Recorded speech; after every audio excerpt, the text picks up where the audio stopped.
Yeah. What's going on, ladies and gentlemen?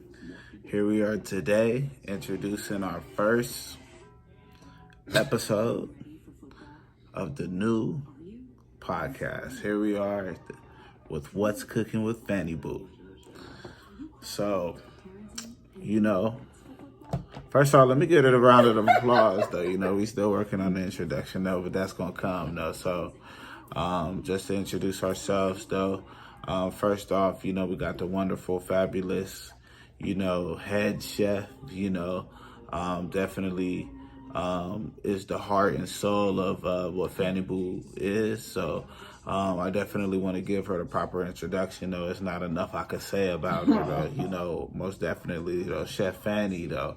You know what I mean? Let's give her a round of applause, though. You know what I mean? Thank you.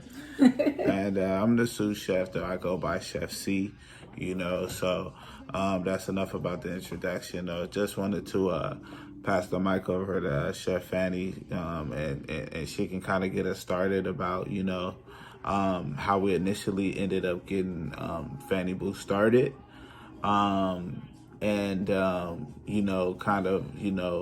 bring us up to speed to kind of where we are now, though. So passing the mic over to you, Chef Fanny, just kind of let us know, your inspiration and your passion for cooking, and how you ended up, kind of coming up with the idea to start Fannyb00. Well, so hi to everybody. I don't know, it's kind of like a layered question because, I've been cooking, just on my own for more than half my life. So we won't get into the numbers. I want to age myself. But and then I first got into professionally cooking when I was 17 in college. I worked at the what is it called? The dining commons at my university. And, I learned a lot there that I definitely, carried on into the future. And I just kind of... So that was at your university? Yeah. Okay, That was at San Jose State. Go Spartans, though. Okay. Shout out to the cafeteria, though. You feel me? Okay. Yeah, no, I'm not even gonna lie though. Like I had people lined up for my stand, but it's cool. It's cool. We can move on because it's all Fannyb00 now. But yeah. So needless to say, I've been doing this, for a while.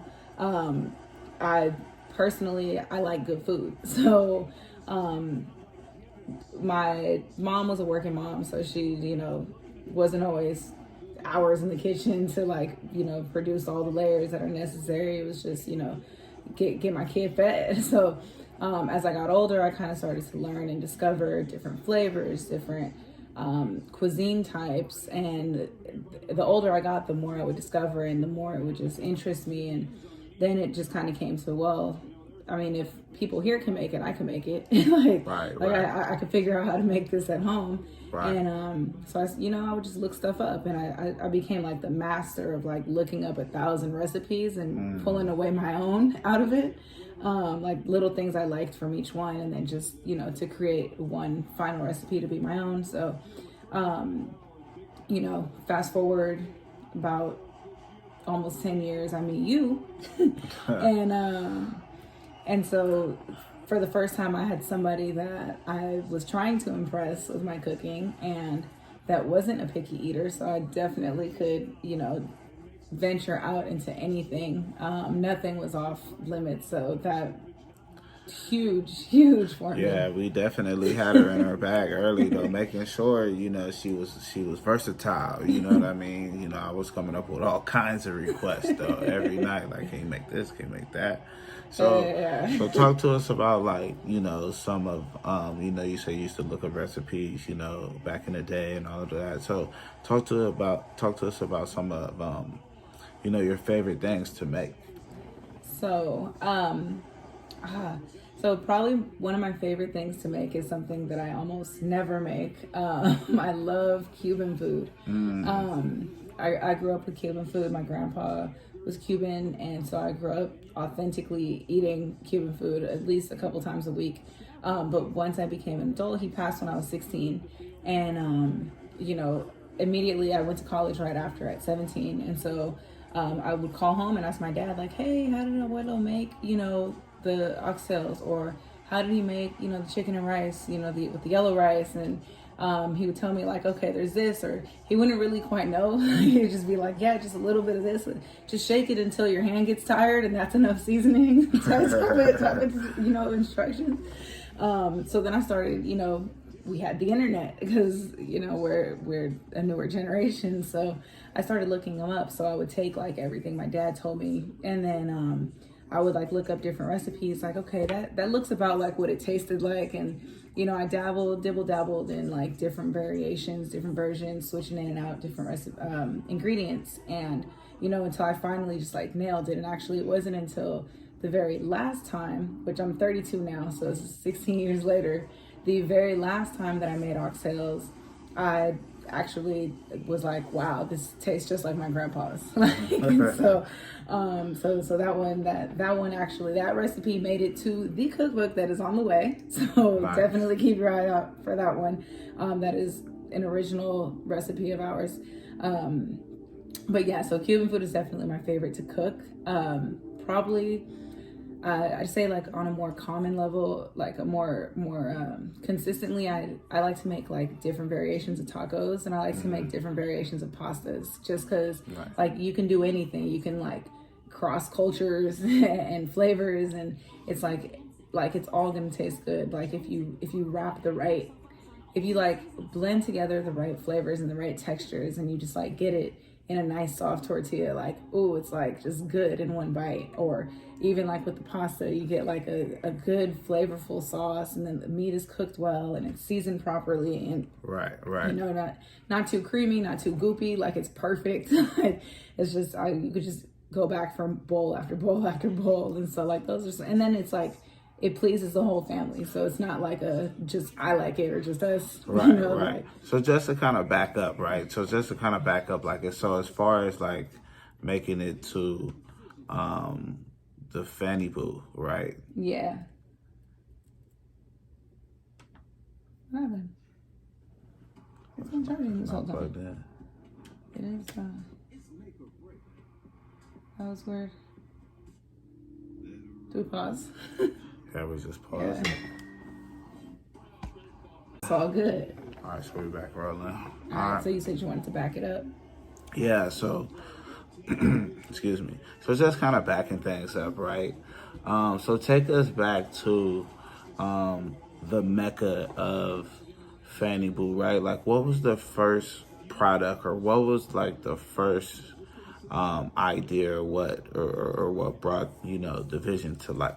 Okay, so after years and years of being told, you should sell your cooking, people would pay to eat your food, and years of cooking for you, and you raving these amazing reviews on everything.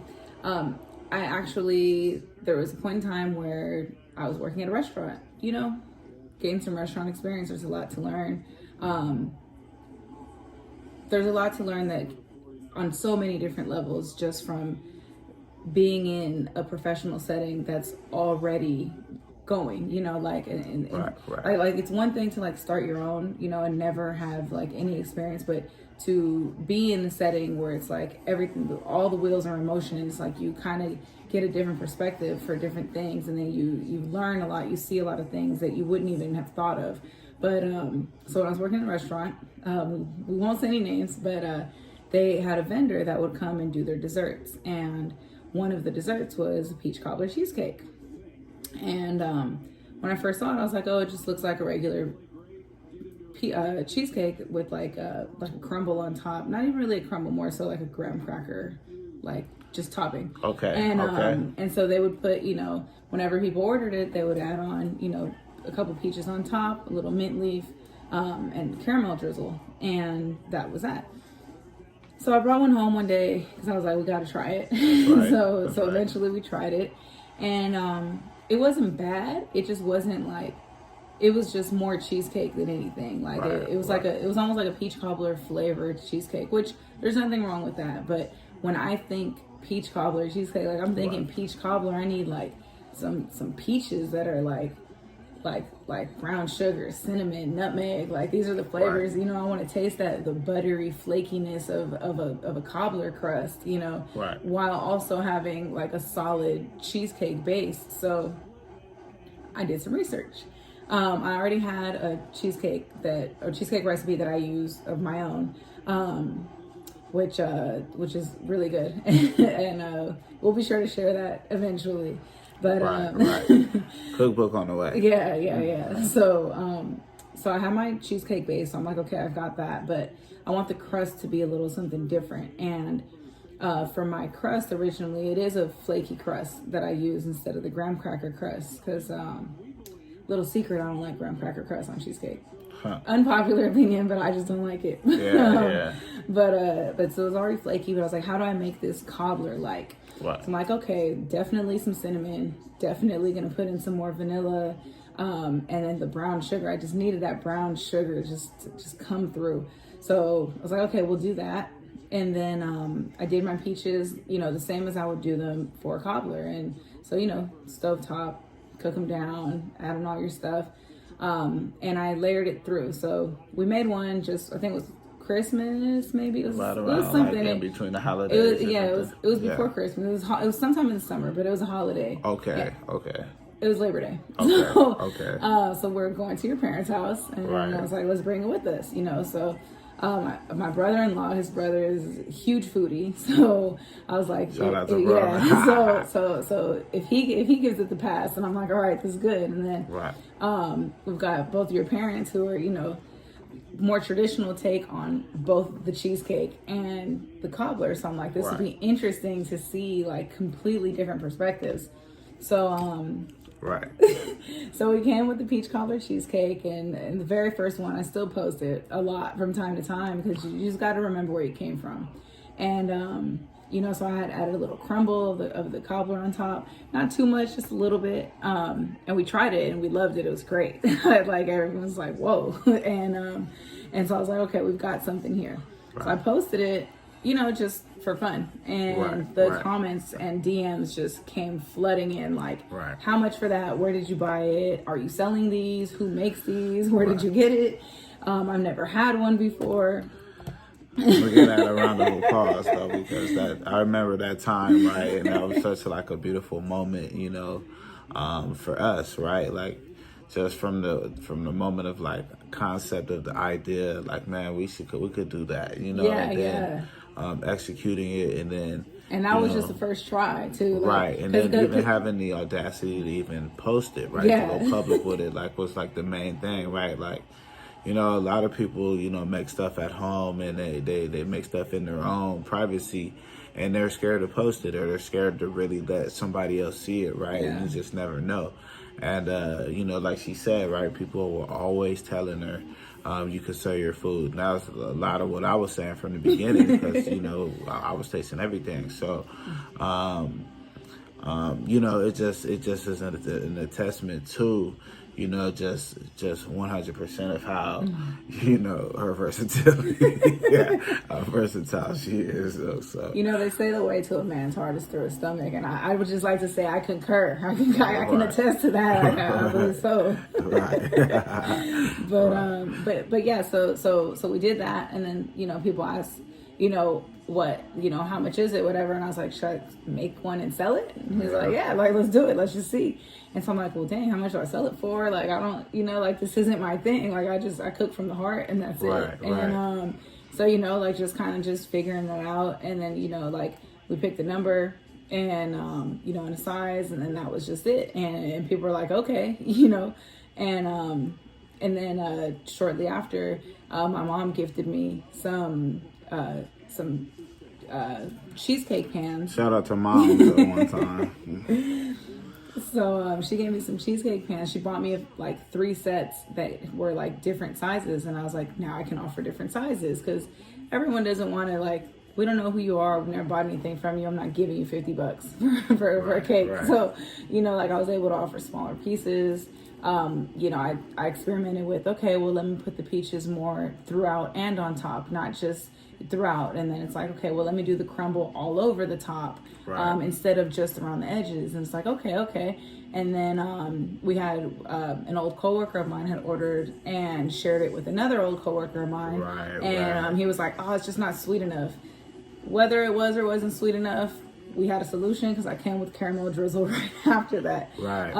So, you know, it's like, and now we have it, and you know, then it was like, you know, it's such a, it's huge. Like, it's like 4 inches tall. So once it gets a little room temp, when people have it out on display, it is a little tough to slice. So then I was like, okay, well, I have to freeze them to chill them, so let me pre-slice them. So I start pre-slicing. I'm like, oh, so the slice. So, you know, like, and then that, you know, just opened it up, because then it's like, okay, you can get a slice for like $5, or get a whole cake. You get a small one, medium, large, whatever. But whatever your need or your budget, we've got something for you. And then I'll never forget this. Not even too much longer after that, you went to a Chargers game with your friend. And shout out the boy JB one time, though. You know what I mean? Shout out the boy JB. You know. So he's like, I'm going to tailgate, and I'm like, oh great, what do you want me to cook? Like, I'm not gonna, like, I cook, like, I can't let you go somewhere and not bring something. So it's like, you know, and he's like, man, I want to bring the cheesecake, but it's just so big. And it's like, is there any way you can make it like, and I would just like to take this moment to give you your flowers. So let's go ahead and hit that. Okay, respect. For always challenging me. Like, anything that I do, it's like, well, how can you do it better? Or how can you do it some other way? Or how can it be more versatile? How can we get it to more people? How can we make it more desirable? How can we make it more attainable? You know, so he was like, is there any way that you can make them like small ones, like bite size or something, like a cupcake almost? And I'm like, you know, cupcake's kind of big. How about a miniature cupcake, like 1 inch in diameter? So the Fanny bites, the birth of the Fanny bites. And shout out to the Fanny bites one time, though. You know what I mean? Those are definitely a favorite, though. Yeah. You guys, everyone from the beginning loved those, because you get a box, there's 36 of them, and then we started coming with other flavors. So it was we had the cakes, we had the slices, we had the bites. We started off with just the peach cobbler cheesecake. Then we did a strawberry shortcake cheesecake. And then another challenge and favorite, we did a peanut butter Oreo. So those were our 3 original flavors. And after that, after we had those 3, we started to expand. People were ordering the PBO, peanut butter Oreo, with no peanut butter. So I'm like, okay, let's do cookies and cream. And, you know, sub chocolate instead of peanut butter. So it's not just like your average, just Oreos and cheesecake. Like, there's still more to it, you know. And all of these with their custom crust. And so, like, the desserts just kind of just took off. And that was, you know, we started doing puddings. I didn't try banana pudding till I was an adult, and I loved it. And I didn't try it. We hosted a Christmas Eve potluck, and one of our friends brought one, and I was like, man, this is really good. How have I never tried this before? And, you know, another challenge, how do we make this better? Let's try it with some Oreos, you know? So it's just like this dynamic of like, we both like good things. We want to try new things. We've tried different things. It's like, it leads to this like incredible, like beautiful evolution of different products that we have. So, I mean, obviously, if you followed us even for a little bit, you know, we do a lot more than just cheesecakes. We actually don't even do too many cheesecakes anymore. Which kind of segues into my next question, right? That's a good breakdown right there, right? So like, just kind of fast forward into today, right? Like, so you're saying like we don't even do cheesecakes anymore, right? So like, man, there was at one point where we were like overloaded cheesecakes, right? Like we were that was all we were getting. We were knocking them out. We broke a fridge. So how many cheesecakes we had at one point? So now, what are some of the main products that are earning revenue? What are some of like the main products that are grabbing people's attention now, though? All right, so I'd say our top 2 are definitely the meal prep and the catering, of which can be very similar, but oftentimes are extremely different. The meal prep, I minored in nutrition when I was in college. I had a little phase where I was kind of obsessed. And so I started taking classes because why not educate yourself? I'm just a huge fan of educating yourself on a topic that interests you. So I learned a lot about nutrition. I learned a lot about how it pertains to the body, to your activity level, to your size, to your goals, and to your needs, which and we'll dig deeper into all of these things. Of course, though, we could definitely talk about like the benefits of nutrition and meal prep at a later time. And even like, you know, certain things are healthy for some people and certain things aren't. So we do have our meal prep, which is completely customizable. My favorite thing about it is that there are, unless you request it, there are no two meals that are the same. So you can order 10 meals, 20, 40 meals, 60 for your whole household. None of the meals will be the same. So let me ask you that, with that being said, right? So you said now the two main topics are, the two main products or services, right, are catering and meal prep, right? So you figure, right, catering is, you're making, maybe a few different foods for a lot of people, right? Yeah. And then with the meal prep, right, you're making a lot of different meals for one or a few people, right? So they're kind of opposites, right? It's like an oxymoron. They're complete opposites. So which one do you prefer, though? Like, which one is your preference, though?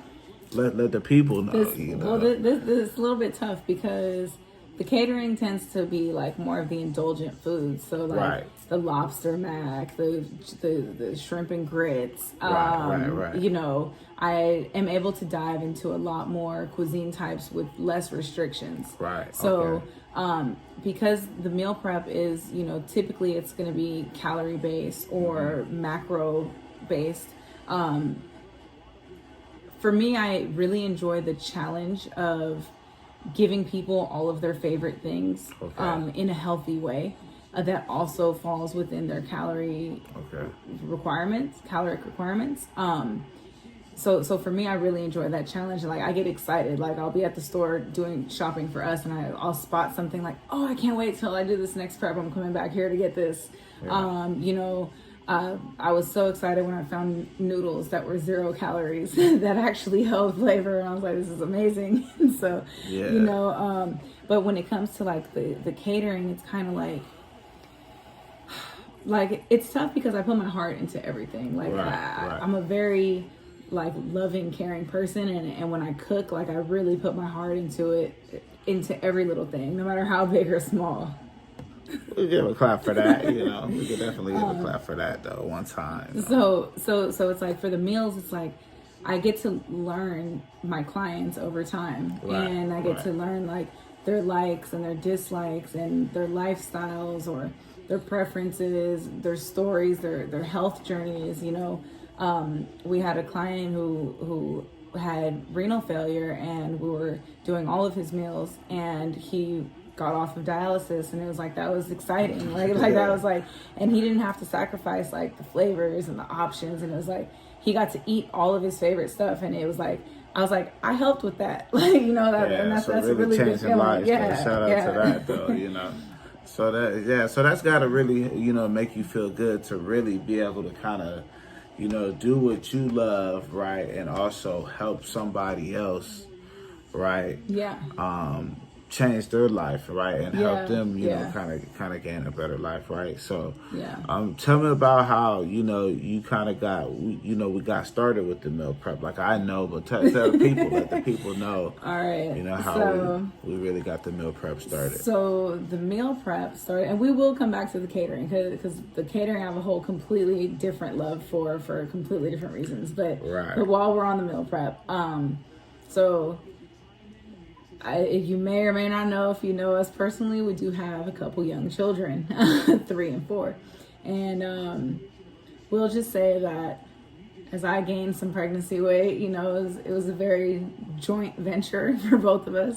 So we were a little up there, and so it's like, well, what can we do? We've got to do something. And you were working in the office, and I was at home, you know, and by then I was, you know, I'm cooking I'm baking all these cheesecakes. Like, we started eating the cheesecakes. It's like, man, you we know, had to do our quality assurance. Yeah, you know what yeah, I mean? Our like, research and development, right? We had to do it all.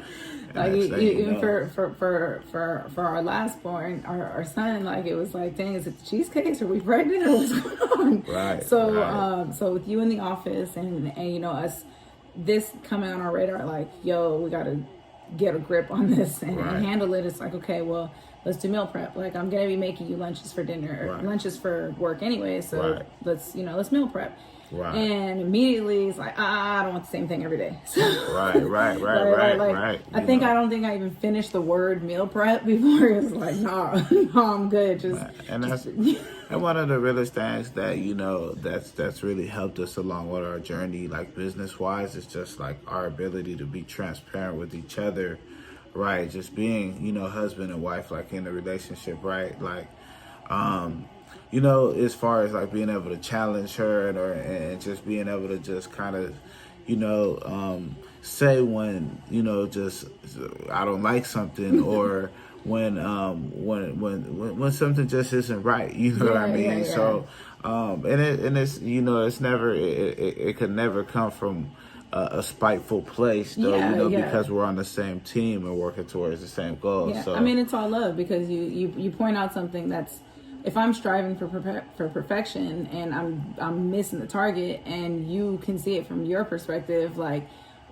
I would prefer you tell me and risk my feelings getting hurt than not say anything, and then here I am thinking, yeah, I nailed it. And it's like, it's terrible. But it but it's also like the humility to say, hey, you know, like, I'm not just saying like I don't want your food every day, right? I'm just saying that it's just my preference to have some different flavors throughout the week, though. So back then, and that was what, like 4 or 5 years ago, right? Yes. Like, back then, a lot of people who were doing meal prep across the board, it's like, okay, you're having chicken and rice and veggies, or you're having fish and noodles and veggies, or whatever, right? Like, it's just one thing, and that's all you're having for the week. And it's like, you know, when it gets boring, or when it's like bland flavor wise, it's very easy to just be like, man, I'm not eating this. Everybody else in the office is ordering out. Like, I'm gonna order too. Like, I'm gonna add to my order too. Like, why not? Like, I've had this 4 days straight. Like, I'm over it. So I started off with just small variations. So it's like, you know, I think one of the very first preps I did, it was like a pasta week for us, but I did like half of them with red sauce, half of them with Alfredo sauce. And then I did, out of those half and half, so they were half like shrimp and half chicken. It was like different meats. So it was like, okay, it's kind of the same thing, but still different. Okay.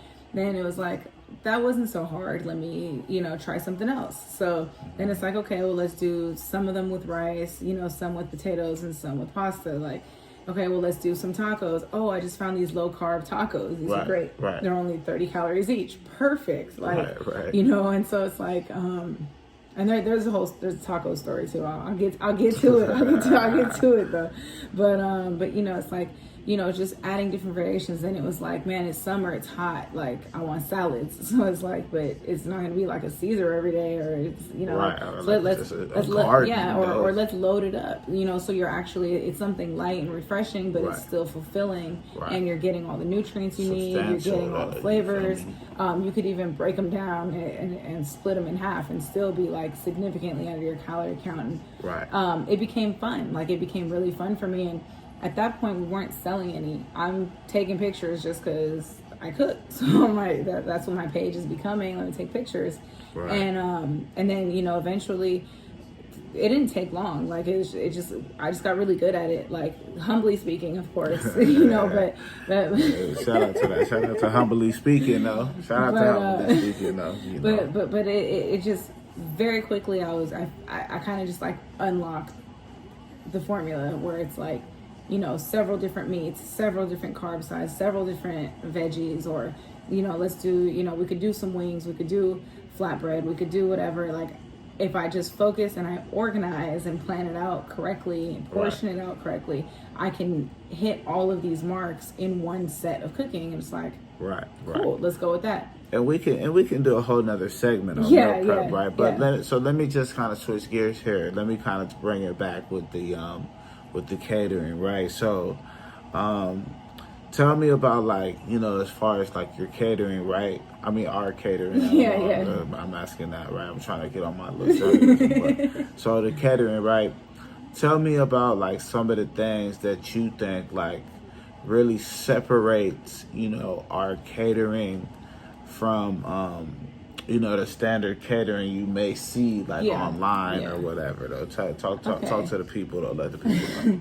Well, I would say there are two groups that we have to separate ourselves from. One is the traditional corporate idea of catering that has been around for years, decades, right? You know, and that in itself has two styles. It's either a gourmet catering or it's just, you know, pick up, sealed delivery, whatever. And you set it up and then that's it. And then there's this influx of the pandemic brought a lot of creativity out of a lot of people, and I think it's a really beautiful thing.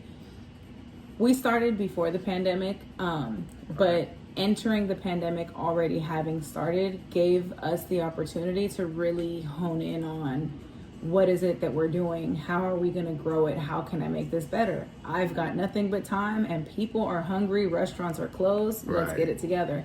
So with that being said, a lot of people started, well, I can cook, let me sell my food. So, you know, and that is true, though. People was popping up left and right. I got plates, I got this. That's no shade to anybody, though, right? Yeah, like I said, it's a beautiful thing. But with that being said, that popping up, you know, right around the time where we're picking up traction, it's like, okay, some competition. Hey, this is cool. This is cool. So, you know, then it's like even the evolution of our catering kind of has its own journey, because we started off with the foods just looks delicious and it tastes delicious. Then then you know, then I started dabbling with garnishes and then so then there was that. Then so you're talking about like presentation. So and then as far as the presentation goes, you know, even elevating that to where, you know, we add decor and we ask for themes, and so like you come in to our setup, and this is our setup. This is, you know, even after I worked in the corporate world. I went to college, I graduated, I have a degree. You went to college, you graduated, you have a degree, and we've both worked corporate world. So our level of professionalism is pretty high. A lot of people have, about at least 90% of our clients have made it a point to acknowledge it and to thank us for our professionalism. It's, for me, I hold it in very high regard, just personally. It matters. It's an entire experience, and for a lot of people that are ordering catering today, it's a new thing for them. It's a completely new experience. So why make it difficult? Why make it unpleasant? Why not make it an experience to remember in all the best ways? From start to finish, you know, any questions that you may have, any customizations that you may want to make, whatever your requests are, as long as it's feasible, like, I'll do it. And I'm open to talking about it. I'll ask questions. You know, if you have questions, I answer them.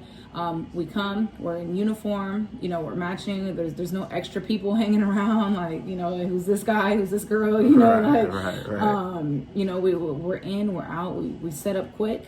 We typically do like disposable setup, so you don't have to like wait for us to come back. You're not set on a time restraint. So, and everything is included in your price. So it's like, it's not like, oh, well, this is catering price. And it's like, oh, you want it heated? Okay, you got to pay this. Oh, you want utensils? You got to pay this. Like, so just upfront.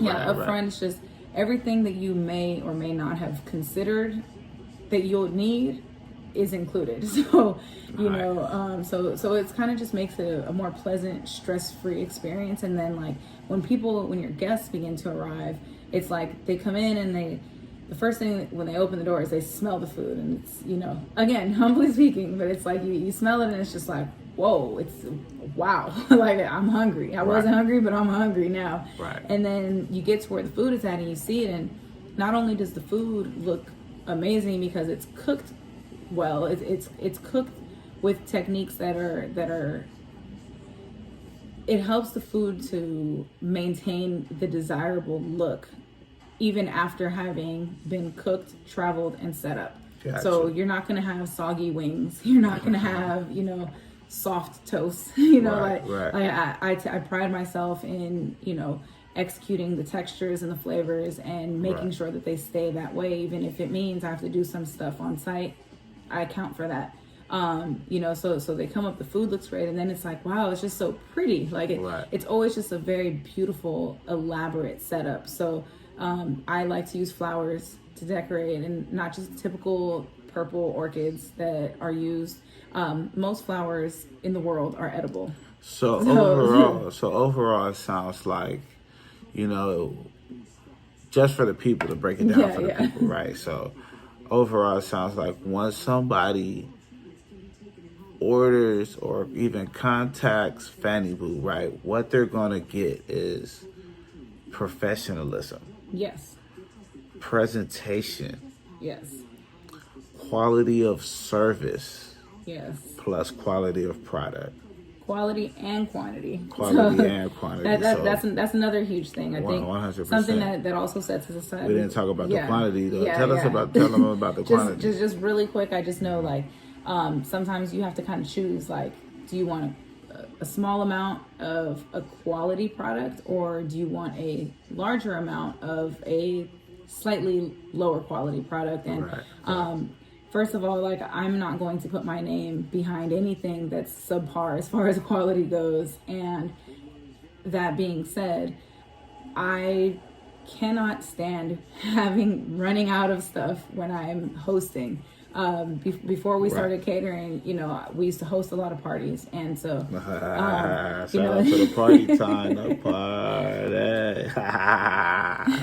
So you know, like, you know that people are going to want more, and it doesn't take much for me to provide more of a good quality product than less. Like, unless we're talking like lobster tails or crabs, you know, like something that's like got market value by the weight. Like, well, that might get a few extras. Even so, like, you know, we pile it on, for the most part, like, though, you know, like what we can, though. You will not get like a half-filled pan of anything, and it's not going to be full because it's a bunch of garnish underneath. Like, it's going to be, you know, just literally like, wow, this is so much food. So that is, and it's not so much because it's crap. It's so much, and it's, you know, wow. Like, my goal, which has become our goal, is to constantly exceed expectations. Like, we really, really put a conscious effort into not missing the mark and exceeding expectations every time. Like, we want your expectations to be high, and we want to give you even higher. And that right there, that pride that we take in what we provide and what we do, I think that right there across the board sets us apart, even from the catering 100%. To the meal prep to the desserts to everything. 100%, from top to bottom, though. From just, you know, they say, you know, they say if it's from the heart, it'll reach the heart, right? Mm-hmm. So we definitely do everything from the heart, though, from top to bottom, like from the original concepts, from the ideas, all the way to the actual execution of whatever it is, right? So, you know, we dropped our seasoning, right? We got our 3 flavors of the seasoning. Though you could definitely get those at any Instagram. We'll shout out our social medias at the end. But you know, we definitely, you know, we definitely do a lot of things from the heart, and I think, you know, that's what a lot of our customers are really, you know, really happy about, right? You know, as far as like a lot of the reviews we get, right. So, and even just real quick, those seasonings are all original ideas. They're all hand curated. We don't go through manufacturing companies. We small batch those ourselves. And you know, and we've run through like testing recipes and everything on those until we came to what we felt was the right combination of flavors for each of those. So we do have the honey heat, the lemon heat, and the citrus sweet, and all 3 of them I can't get enough of them. So, I mean, a lot of people can't, but Right. like I use them a lot. Not just because they're mine, but because they're flavors that I like. And they're very versatile, right? Like Yeah. you can use them on anything you're making, right? And it's just, you know, whether you're an expert chef or whether you're a beginner, right? And you just want to just, you know, play around in the kitchen, right? It's definitely it gives you a lot of room to be versatile and take a lot of risks, right? So, Definitely. so okay, and then you know, just as far as you know, kind of wrapping things up, right? I just wanted to kind of see, right, as far as you know, since we've been running Fannyb00, right, you know, we've kind of come a long way. And we've been through a lot, right? As far as, you know, ups and downs, dealing with bad customers, good customers, all you know, products being short, you know, prices going up, all of that, right? Yeah. So, and that's just the very tip of the iceberg. We'll get to all of those in various episodes, right? But just kind of getting started, right? So, if there was a piece of advice, right, that you could offer or lend to someone who's trying to you know, trying to get into this kind of business or get into the food service business, what would it be? What would you tell that person, or what would you tell yourself though at the beginning of you know, Fannyb00? There's like so much that I would say, but keep it short. I think the one thing that I wish I understood and accepted a lot earlier on is that you don't have to take every order. All business is not good business, and all money is not good money. All money is not good money, and for as much as you place a number on the value of your time and your craft, don't allow yourself to be bought. So like if there's somebody, and whether you know them or you don't know, like it's just like if someone's like harassing you for a discount, or like telling you like how like, oh, it's tight, like things are tight right now, or can I do it this way, and it's like, I've worked with people's budgets several times, and very many times I have no problem working with budgets. However, if it gets to a point where it's not beneficial for me, as much as I want to help somebody execute their vision, or, you know, like I want you to have the flyest party, and I want you to have, you know, the most memorable wedding, or I want you to have like, you know, the best food at your event. If you can't afford the service, I just had to learn it's okay to say no. It's okay to recognize that and just draw the line. It's setting your boundaries, your professional boundaries, is very important. Right. Just from what time you take your phone calls to, you know, how much are you going to bend for a customer, if at all, and what's going to have a bearing on that, or are you going to be willing to go above and beyond more, or break some of your personal rules for a celebrity or a rich customer, or for somebody that you know, or, you know, whatever, because at the end of the day, no matter who the customer is, be it somebody rich, poor, familiar, or stranger, you're still doing the same job, and you're still getting paid what you're getting paid. So like, just, if it's going to be a hassle and it's stressful, like, I mean, I'm a wife, and I'm a mom, and I'm a business owner, and, you know, just, and I'm a young woman, like, you know, like I'm my own self too. So let's give her a hand for being a young woman, ladies and gentlemen. But, you know, it's like all of those things in mind, like there were times in the beginning where I would be so stressed out, like I got to figure this out. This person needs their macros, and this person needs this catering, but they only want this, or this percentage of their client, of their guests are allergic to something, and but I really use that one ingredient to add flavor to something else, and I would go insane. And then on top of that, it would all be for like a lower rate because I was working with someone's budget, or there was a time I way too far in advance allowed myself to be booked for a very extravagant booking at a very low price, and I had to, I think it was about a month before the event, I had to get it together and get the courage to speak with the client and tell them, like, you know, I sold myself short and this job is not going to be feasible for the price that I told you when we initially spoke. Right. And that was really, really hard for me, but that was a very big moment for me also, because where you're more of like cutthroat, you know, the rules are the rules, whatever. Right. I have a really big heart. Like I said, I put my heart in everything, and like even with the clients, like the more I speak with you guys and learn about your events and, oh, you're proposing at this event, like now my heart's in it. Like I'm like, you know, like I'm involved in the story. And so for me, it almost becomes personal, just because of how much of myself I invest into each individual situation. Right. Well, all right. You know what I mean? I definitely, you know, shout out to Chef Fanny, you know what I mean, for dropping knowledge though. You know, I think, you know, we're gonna wrap up, you know, the first episode here. That's all the questions. I think you definitely did a great job of answering the questions, though, kind of, you know, letting the people know a little bit more about Fannyb00. You know, that's, you know, part of the reason why we started this podcast was so we can kind of put a face, you know, with the name, right? You guys been seeing Fannyb00, you've been seeing the pictures, the photos, the reels, right? Yeah. You've been seeing all the activity, right? But you don't really get to see who's behind it, right? So we wanted to, you know, kind of put ourselves out there, you know, kind of, you know, show some vulnerability, right? And just kind of show ourselves and kind of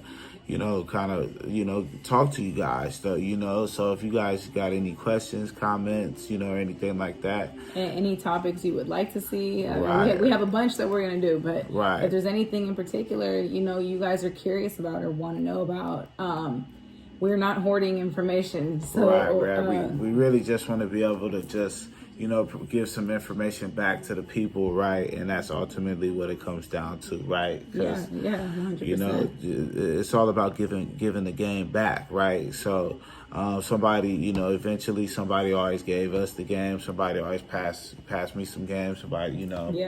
And, you know, ultimately, you know, it's only right to give back. So we just want to, you know, give you guys, you know, some of the information we've been picking up, you know, throughout our journey, you know, and then, you know, correspond with you guys, though, you know, and kind of deliver some entertaining information to you guys, though, you know. Definitely. So this wraps up, you know, the first episode of What's Cooking with Fannyb00. You know, I'm Chef C, and this is Chef Fanny, and we out.